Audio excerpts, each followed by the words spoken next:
Friends, welcome back to our channel. 5ാം ക്ലാസ്സിലെ വാർഷിക മൂല്യനിർണ്ണയം 2024-25 വർഷത്തെ ബേസിക് സയൻസിൻ്റെ ക്വസ്റ്റ്യൻ പേപ്പറാണ് നമ്മൾ നോക്കുന്നത്. ഇന്ന് നടന്ന ബേസിക് സയൻസിൻ്റെ ക്വസ്റ്റ്യൻ പേപ്പർ. അപ്പോൾ എന്തൊക്കെ ക്വസ്റ്റ്യൻസ് ആണ് വന്നിട്ടുണ്ടായിരുന്നത്, അവയുടെ ആൻസേഴ്സ് എന്തൊക്കെയാണെന്ന് നമുക്കൊന്ന് നോക്കാം. പ്രവർത്തനം 1. കുഞ്ഞുങ്ങളെ പ്രസവിച്ച് പാലൂട്ടി വളർത്തുന്നവയാണ് സസ്തനികൾ. ഇവയുടെ സവിശേഷതയിൽ പെടാത്തത് ഏത് എന്നാണ് ചോദിച്ചിട്ടുള്ളത്. എ. മുട്ടയിടുന്നതാണ്. ബി. ചെവിക്കുടയുണ്ട്. സി. ശരീരം രോമാവൃതമാണ്. കുഞ്ഞുങ്ങളെ പ്രസവിച്ച് പാലൂട്ടി വളർത്തുന്നു. ഇതിൽ ഏതാണ് ഇവരുടെ സവിശേഷതയിൽ പെടാത്തത്? ഓപ്ഷൻ എ ആണ് ശരിയായിട്ടുള്ളത്. മുട്ട ഇടുന്നതാണ് എന്നുള്ളതാണ്. ബി ചോദ്യം, ഉഭയജീവികളെ പറ്റി നിങ്ങൾ മനസ്സിലാക്കിയിട്ടുണ്ടല്ലോ. ഇവയുടെ സവിശേഷത എന്തെല്ലാം? ഒരെണ്ണം താഴെ നൽകിയിരിക്കുന്നു, മറ്റു 2 കൂടി എഴുതാനാണ് പറയുന്നത്. 1. കരയിലും വെള്ളത്തിലും ജീവിക്കുന്നു.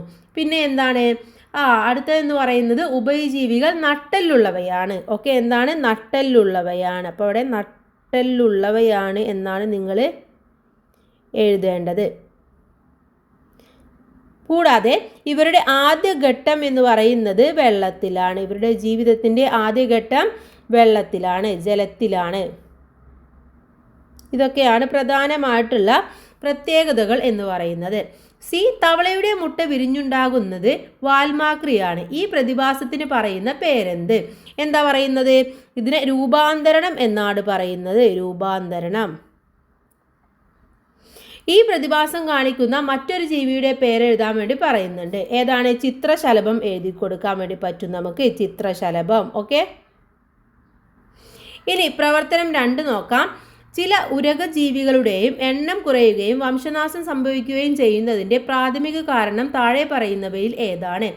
തന്നിട്ടുള്ളത് ആവാസ വ്യവസ്ഥയുടെ നാശം, പ്രജനനക്കുറവ്, ഭക്ഷണം ലഭിക്കാത്തത്, മറ്റു ജീവികൾ തിന്നു തീർക്കുന്നത്. എന്തുകൊണ്ടാണ്? അവരുടെ ആവാസ വ്യവസ്ഥയുടെ നാശം കൊണ്ടാണ്. ഓപ്ഷൻ എ ആണ് ശരിയായിട്ടുള്ളത്. ഇനി ഇതിലെ ബി ചോദ്യം, താഴെ കൊടുത്തിരിക്കുന്ന ജീവികളെ കൂട്ടങ്ങളാക്കാനാണ് പറഞ്ഞിട്ടുള്ളത്. മുയല്, പല്ലി, പാമ്പ്, പശു. ഇതിലെ സസ്തനികൾ ഏതൊക്കെയാണ്? സസ്തനികളായിട്ട് വരുന്നത് മുയലും അതുപോലെ തന്നെ പശുവുമാണ്. മുയല്, പശു. ഇനി പാമ്പ് തന്നിട്ടുണ്ട്. പാമ്പ് എന്ന് പറയുന്നത് ഉരഗങ്ങളാണ്. ഉരഗങ്ങൾ. പാമ്പ്. പിന്നെ ഏതാണുള്ളത്? പല്ലി. ഓക്കെ, ഇനി പാമ്പ് കടിയേറ്റാൽ ആശുപത്രിയിൽ എത്തിക്കുന്നതിന് മുമ്പ് ചെയ്യേണ്ട കാര്യങ്ങൾ എന്തൊക്കെയാണ്? എന്തൊക്കെ ചെയ്യണം?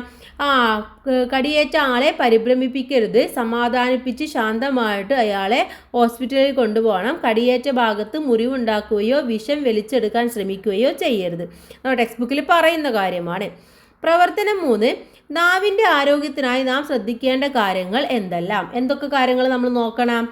നല്ല ചൂടുള്ളതോ തണുത്തതോ ആയ ഭക്ഷണങ്ങൾ കഴിക്കരുത്. ശക്തിയായി നാവ് വടിക്കരുത്. ഇതൊക്കെയാണ് നമ്മൾ പ്രധാനമായിട്ടും ചെയ്യേണ്ടത്. ഏറ്റവും വലിയ ജ്ഞാനേന്ദ്രിയമാണ് ഏത്? ചെവി, കണ്ണ്, മൂക്ക്, ത്വക്ക്. ഇതിൽ ഏതാണ് കൂട്ടുകാരെ? ത്വക്കാണ് ഏറ്റവും വലിയ ജ്ഞാനേന്ദ്രിയം എന്ന് പറയുന്നത്. നേത്രദാനവുമായി ബന്ധപ്പെട്ട ഒരു പോസ്റ്റർ തയ്യാറാക്കാൻ വേണ്ടി പറയുന്നുണ്ട്. അപ്പോൾ നിങ്ങൾ പോസ്റ്റർ തയ്യാറാക്കുമ്പോൾ ഒരു ബോക്സിൻ്റെ ഉള്ളിലാക്കുക, എന്തെങ്കിലും ചിത്രമൊക്കെ വരച്ചു കൊടുക്കുക. എന്നിട്ട് എന്താണ്? അവയവദാനം, മഹാദാനം എന്നൊക്കെ എഴുതി കൊടുക്കാവുന്നതാണ്. പ്രവർത്തനം 4. താഴെ കൊടുത്തിരിക്കുന്ന സസ്യങ്ങളെ നടീൽ വസ്തുക്കളുടെ അടിസ്ഥാനത്തിൽ കൂട്ടങ്ങളാക്കാനാണ് പറഞ്ഞിട്ടുള്ളത്. തന്നിട്ടുള്ളത് ഏതൊക്കെയാണ്? മരച്ചീനി, വെണ്ട, ചീര, റോസ്, നെല്ല്, ചെമ്പരത്തി. ഇതിലെങ്ങനെ എഴുതാം നമുക്ക്? തണ്ട് നട്ടുണ്ടാക്കുന്നവ ഏതൊക്കെയാണ്? ചെമ്പരത്തി തന്നിട്ടുണ്ട്. പിന്നെ ഏതൊക്കെയാണ്? മരച്ചീനി. അല്ലേ, മരച്ചീനി നമ്മൾ ഇങ്ങനെ ഉണ്ടാക്കുന്നതാണ്. അതേപോലെ തന്നെ റോസും ഇങ്ങനെ ഉണ്ടാക്കുന്നതാണ്. ഇനി അടുത്തതിൽ നെല്ല്, വെണ്ടയുണ്ട്. ഇതെന്താണ്? വിത്ത് നട്ട് ഉണ്ടാക്കുന്നവയാണ്. ഓക്കെ, വിത്ത് നട്ടുണ്ടാക്കുന്നവ. വിത്ത് നട്ടുണ്ടാകുന്നവ നെല്ല്, വെണ്ട. പിന്നെ ഏതാണ്? ചീര. ചീരയും നമ്മൾ വിത്ത് നട്ടാണ് ഉണ്ടാക്കുന്നത്. അപ്പോൾ ഇങ്ങനെയാണ് കൂട്ടുകാർ ഇത് തരം തിരിച്ച് എഴുതേണ്ടത്. ഇനി അടുത്തത് ഇതിലെ ബി ചോദ്യം, വിത്തുക്കൾ ഒരു സസ്യത്തിൻ്റെ ചുവട്ടിൽ തന്നെ വീണു മുളച്ചാൽ തൈച്ചെടികൾക്ക് ശരിയായി വളരാൻ കഴിയില്ല. വ്യത്യസ്തമായ വിത്ത് വിതരണ രീതികൾ ഏതെല്ലാം എന്നാണ് ചോദിച്ചിട്ടുള്ളത്. 1. കാറ്റിലൂടെ. പിന്നെന്താണ്? മറ്റൊന്ന് ജലത്തിലൂടെ. അല്ലേ, ജലത്തിലൂടെ പോവാറുണ്ട്. നമ്മൾ പ്രത്യേകിച്ച് തേങ്ങയൊക്കെ ജലത്തിലൂടെ പോകുന്നതാണെന്ന് പറഞ്ഞു. പിന്നെയോ? പിന്നെ പൊട്ടിത്തെറിച്ച്. ഓക്കെ, വെണ്ട ഒക്കെ എന്താണ്? പൊട്ടിത്തെറിച്ച് ഉണ്ടാവാറുണ്ട്. ഇനി മറ്റൊന്നും കൂടെ ഉണ്ട്, ജന്തുക്കളിലൂടെ. ഓക്കെ, ഇനി സി, അപ്പൂപ്പൻ താടിയുടെ വിത്ത് വിതരണത്തിന് സഹായിക്കുന്ന അനുകൂലനം ഏത്?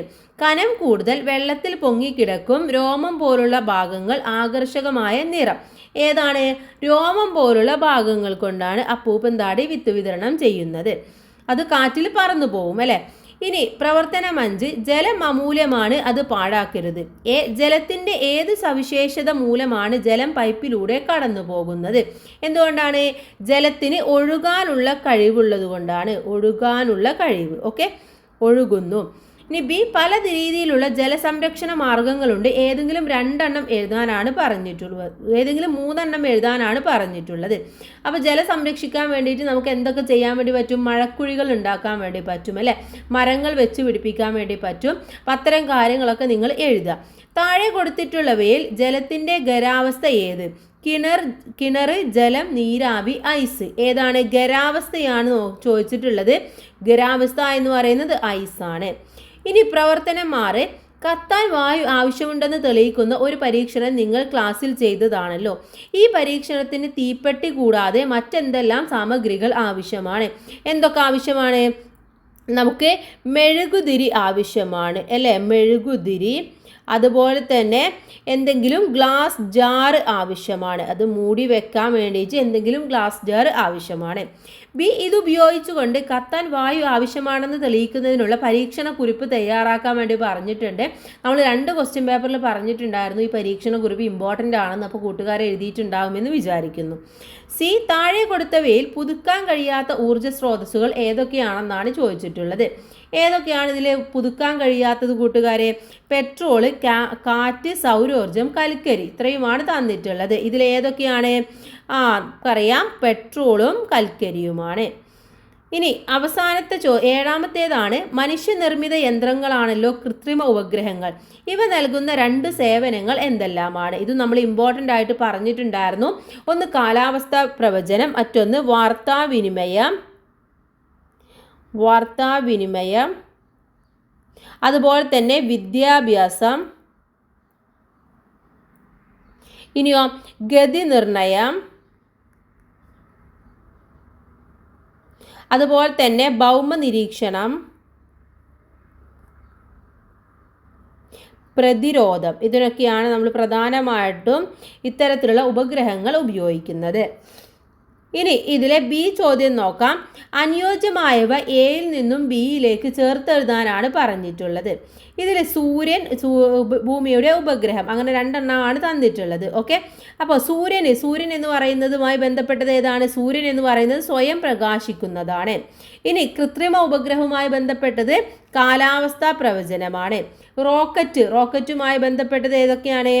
റോക്കറ്റുമായി ബന്ധപ്പെട്ടത് കൃത്രിമ ഉപഗ്രഹങ്ങളെ ആകാശത്ത് എത്തിക്കുന്നു എന്നുള്ളതാണ്.